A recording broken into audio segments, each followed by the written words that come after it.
Paano kung sabihin ko sa inyo na may isang Pilipino na nakapagtanim na ng mahigit 700,000 puno para sa ating kalikasan? At ang mas nakakabilib, apo siya ng isa sa mga pinakadakilang bayani ng Pilipinas. Ngayon makakasama natin siya sa isang espesyal na tree planting activity at pakinggan natin ang inspiring message na gusto niyang ipaabot sa bawat Pilipino. Let's go!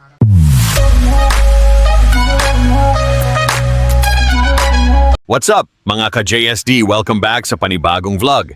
Ngayong araw, ibabahagi namin sa inyo ang isang napaka-espesyal at makabuluhang experience. Nakasama namin sa pagtatanim ng puno si Alberto Toto Malvar, apo ng ating bayaning si General Miguel Malvar. Si Toto Malvar ay isang Filipino environmentalist at founder ng Mount Puro Nature Reserve. Dahil sa inspirasyon mula sa kanyang lolo, inilaan niya ang kanyang buhay sa pangangalaga ng ating kalikasan. Sa loob ng maraming taon, nakapagtanim na siya ng mahigit 700,000 puno, katuwang ang Dumagat Remontado Indigenous Peoples sa pagpapanumbalik at pagprotekta sa ating mga kagubatan. Nakaka-inspire isipin na ang pamana ng isang bayani ay hindi lang naipapasa sa kasaysayan, na ipagpapatuloy rin ito sa pamamagitan ng pagmamahal sa kalikasan at paglilingkod sa kapwa. Kaya mga ka-JSD, pakinggan natin ang napakagandang mensahe ni Alberto Toto Malvar. Sana pagkatapos ng vlog na ito, hindi lang tayo ma-inspire, kundi maengganyo rin tayong gumawa ng simpleng hakbang para mapangalagaan ang ating kalikasan. Let's watch this! So, para bigyan po tayo ng inspiring message, so tinatawagin ko po ang isa sa steward ng Mount Puro, si Lolo Toto Malvar.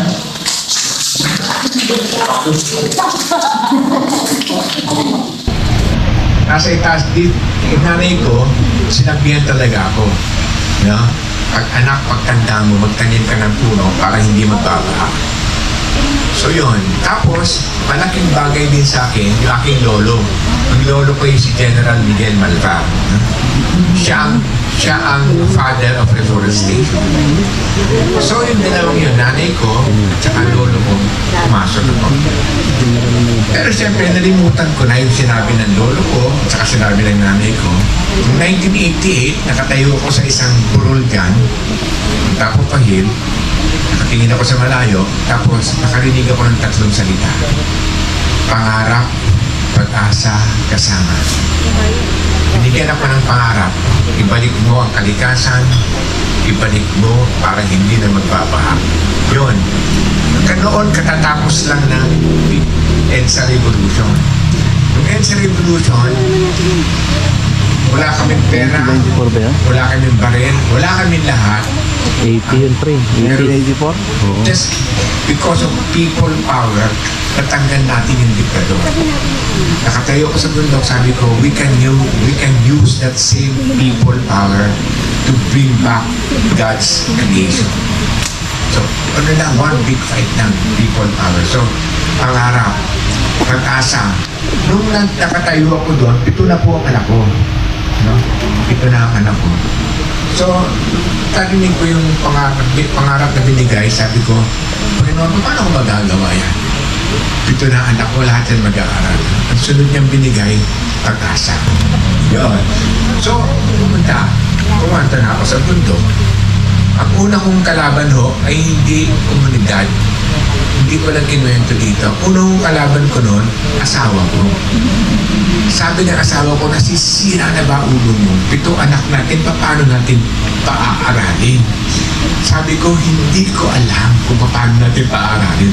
Alam ko lang, inutos ito na kailangan kong gawin. Wala akong sagot sa'yo. Hindi ko alam. Tapos may masakit pang bitaw ang sarili ko. Ang asawa ko, bigat. Sakit ako. Sabi niya, bakit mo tinatapon ang pera ng mga anak mo? Bigat. Ang sagot ko sa kanya, Alma, tawagan namin Alma, baliktad ng mahal. Alma, hindi ito pera ng mga anak mo. Pera ito ng Panginoon. At ang sabi niya, yan ang gawin mo. So sinabi niyo sa akin yan, 38 years ago ng Panginoon. Ngayon nandito na to. Hindi ko alam paano nangyari ito. Ang isa lang alam ko, this is the work of trabaho ito ng Panginoon.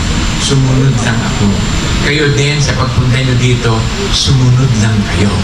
Diba? Tapos nagkita-kita tayo dito. Ang saya-saya natin sa itaas. Trabaho ito ng Panginoon. At habang nagdarasal tayo talaga, ang saya. Ang saya magdasal. Kasi sa Kanya ito lahat. Sa Kanya ito lahat.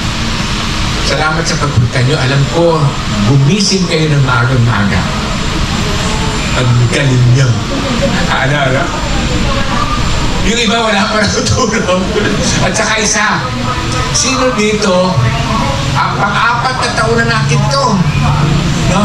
Sino dito ang present ng unang taon? Taas ka na eh. Oh, dami. Yung pangalawang taon, taas ka na eh.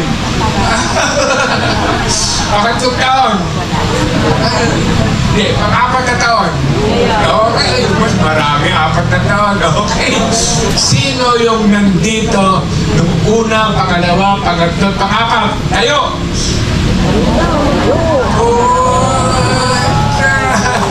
Congratulations to us. Maraming salamat. Marami po tayong magagawa. Marami. Ang ganda ng contribution natin, ang unique contribution natin, ay mga simpleng tao tayo. No? Ginagawa natin to hindi dahil kailangan natin ng magpapogi. Yung iba kasi nagtatanim para magpapogi. Tayo nagtatanim kasi isang puso, isang tulong para sa Panginoon. Yun lang po. Ang marami pa tayong magagawa. Ang amin, ipinuntahan natin. Ipinuntahan po natin 100 hektarya po yun. Kaliwang kanan. Yun ang inaano namin na magkikipag-usap kami doon sa ipapatakbo doon. Tapos, parang dire-diretso. Dire-diretso. Yun po, ang pangarap natin, kalikasan.